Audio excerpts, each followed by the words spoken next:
Welcome to Formative, the show where today's leaders are interviewed by the leaders of tomorrow. Niesha Foster is Vice President of Product Access, Global Health, and Social Impact at Pfizer. Her team is focused on addressing patient affordability challenges, creating product access solutions, and driving community engagement. Niesha joins us on today's episode of Formative to talk about her personal challenges and what she believes are the challenges that face the healthcare industry today. We're so very excited to be speaking with her. Hello and welcome. I'm Rachel Gazdick, CEO of New York Edge, and my co-host today is Carrera from PSIS 116. Hey, Carrera. Can you tell the audience a little bit about yourself? Well, I'm in 8th grade, and I like to just spend time with myself most of the time, but I like to dance a lot. Oh, yeah. And also, what's your favorite subject in school? English, for sure. So who are we interviewing today? Today, we're going to be interviewing Niesha Foster. I'm excited to interview today. I'm also very excited. Niesha, welcome to Formative. Thank you so much for having me here. I am excited to be here. Well, let's get started. Carrera, take it away. What's your first question for Niesha? Okay, so I have some questions to ask for you because, as I said, I'm excited to interview you. So my first question to you is, can you explain a bit more on your job? So my role at Pfizer is multifaceted. I work in a group that's called Global Health and Social Impact. And there are two primary parts of my job. One is to make sure that patients are able to access our medicines, regardless of where they live and what they make as far as their income. And then the second part of my job is around something we call health equity. And that's involved partnering with organizations, mostly not-for-profit organizations here in the U.S., who are interested in improving health outcomes for underserved communities. So I'll give you a couple of examples. On the product access piece, I have responsibility for one of our signature programs, and it's called the International Trachoma Initiative. Trachoma is an eye infection that, after repeated infections, causes the eyelashes to curve in, scratch the cornea, and can cause blindness. This condition, it only exists outside of the U.S., where people do not have access to clean water, indoor sanitation, and things of that nature. So the World Health Organization has a strategy where they seek to eliminate this condition, and Pfizer is one part of that. And my team is responsible for donating the antibiotic that clears up the infection so that the blindness does not occur. What were your biggest struggles that you had to deal with in your job during the past few years, especially with COVID and all the obstacles that brought on? Yeah, I would say probably the biggest challenge that I had during COVID was being the mom of two young elementary school kids. But from a career standpoint, it really was an amazing time to be at my company in that we were part of a partnership that brought a vaccine to the world. And I got to be a part of that by partnering with U.S. organizations to help educate and make sure the materials were culturally appropriate, as I talked about earlier, around enrolling in our clinical trial and getting the message out to make sure that those who were most impacted by the disease would be willing to participate in the clinical trials and then hopefully spread the word about the importance of being vaccinated against COVID as well. It was hard and everything moved very quickly, but I was so proud to be part of that effort, even the small part that I was able to play. Oh my gosh, I can only imagine. Yeah. What challenges does your vision for future healthcare face? I would love for more people in the healthcare industry to stay focused on simplification and accessibility of healthcare. You know, healthcare in the U.S. is so complex, from the many different providers to the packages that you're offered in your healthcare. And my vision for healthcare would be just to simplify it for people so that they don't have to read dozens and dozens of pages to better understand what their benefits are. and that they are able to afford the services that they need. I would love to see better transparency and all different aspects of cost in the healthcare system. I find that people are mostly focused on kind of what they pay out of pocket, but there are so many other costs that are hidden to patients. And I would love for them to be able to better understand those costs so they can make informed decisions about their health. Yeah. What inspired you to be in healthcare? It's a very good question. Healthcare was not on my radar screen when I was at school. It really came on my radar screen as I sought to get my Master's of Business Administration, my MBA, down at the University of Virginia's Business School, which is called Darden School. We did a lot of case studies at our school. And so what that means is you have, 5 sheets that basically start with, you're in this situation, here are the challenges, how would you get it done? And a lot of our cases were on healthcare. And that's where I really got interested in more about the healthcare field and not just about what goes well with it, but also the challenges. And so I decided to pursue healthcare coming out of business school. I think I want to go into the medical field too. So hearing this stuff and the tips, all of that, it inspired me. That's awesome. I thought I wanted to be a doctor at one point in time, but I was horrible at labs, so I gave up. So you don't give up, because we need more doctors who are going to look like you and think like you and work with patients every day. What college did you attend? And why did you attend it? What was your major?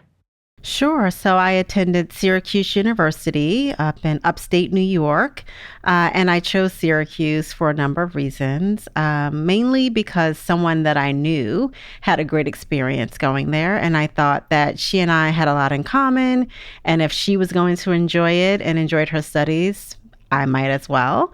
And so thought that Syracuse would be a nice fit from a social perspective and also from an educational perspective.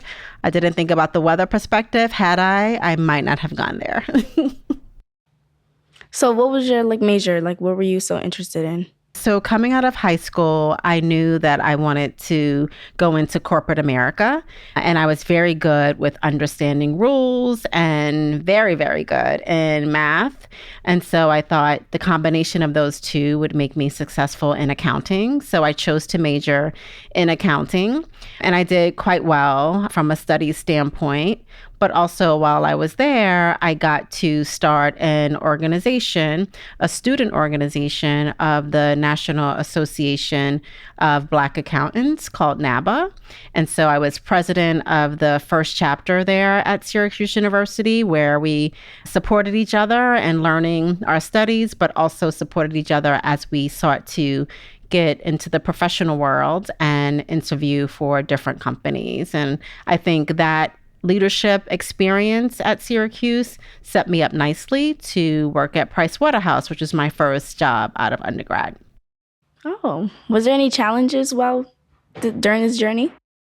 Yeah, it's a great question, right? Because I always think about challenges, but also what opportunities those challenges present. Being the first person from my family to go away to college was definitely challenging. I didn't have a ton of financial resources while I was there.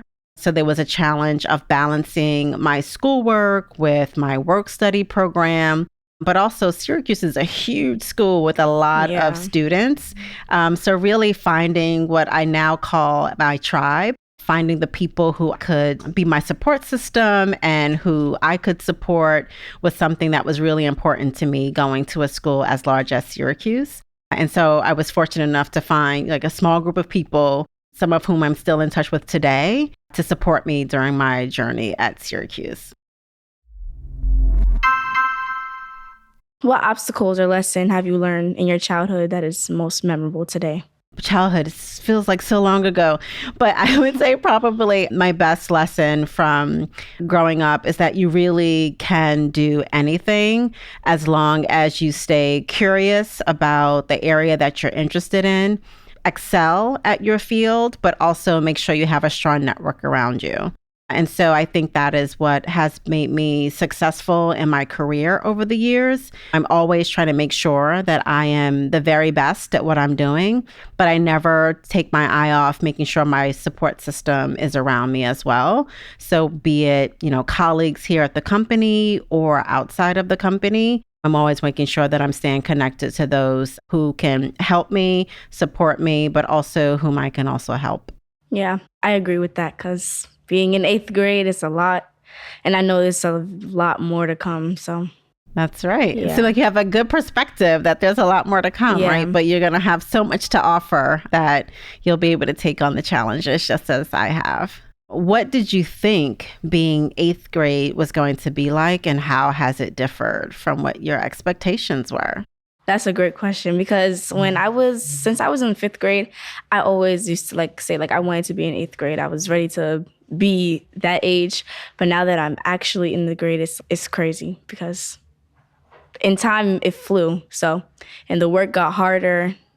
So all I can do is just keep trying. Yeah. And so what would you say to 5th graders who are saying, oh, I just want to be in 8th grade? What advice would you give them? Enjoy the youth. Enjoy it. But you're young. Enjoy the youth.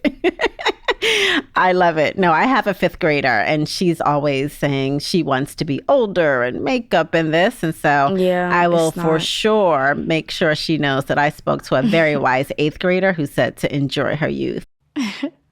Thank you. What were you like in the 8th grade? For me, as an 8th grader, I was a total nerd, just, into the books, didn't really care about having friends or what I was dressing like. I was just only focused on getting the best grades ever. So I probably could have used some balance coming up and having a little bit more fun, but just coming out of where I lived and the pressure of being the oldest child and the oldest grandchild, I always wanted to just succeed academically and then professionally. So I was hyper focused on my studies.